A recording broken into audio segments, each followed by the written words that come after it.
there's a chance for the other person to respond.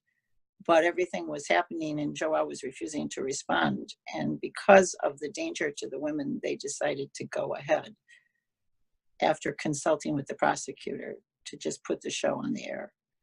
And so many people came forward that he was immediate, within a few days he was arrested. So that's what happened.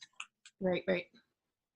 Yeah, he was actually arrested less than a week after the show. So which is amazing. Yeah, everything happened really fast. The justice was, it is amazing the way things actually happen. And there are so much evidence in this case, and this is such a sensible issue in Brazil. It's just, unfortunately, that was not the first case of a spiritual leader abusing victims in Brazil. And unfortunately, it is not going to be the last one. So, of course, this is the biggest one because he's internationally known.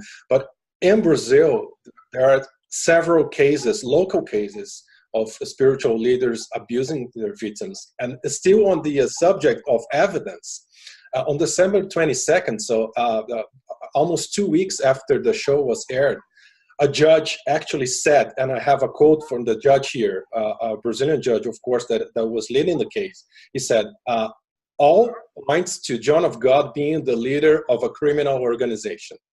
So that is the judge saying, it's not me. So if a judge is saying that after analyzing the case, so it's not up to me to judge him, right?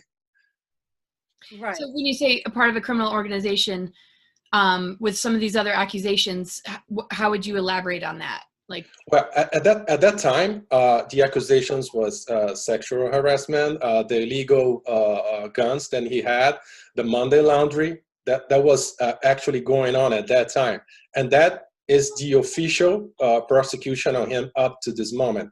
But I have some inside information. I have friends in the federal police in Brazil that told me that they are investigating. They are officially investigating, and in secrecy, still the human trafficking part.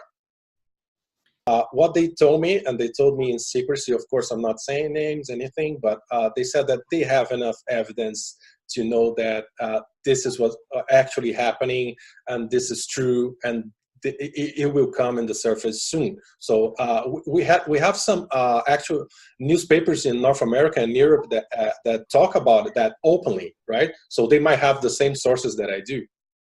So it's very probable that child trafficking is. It is. I am positive, but we leave to the justice, to the part of it. But what I heard from colleagues from the federal police, there is enough evidence to conclude that this is true. Okay, so that kind of confirms that there's something to all of it.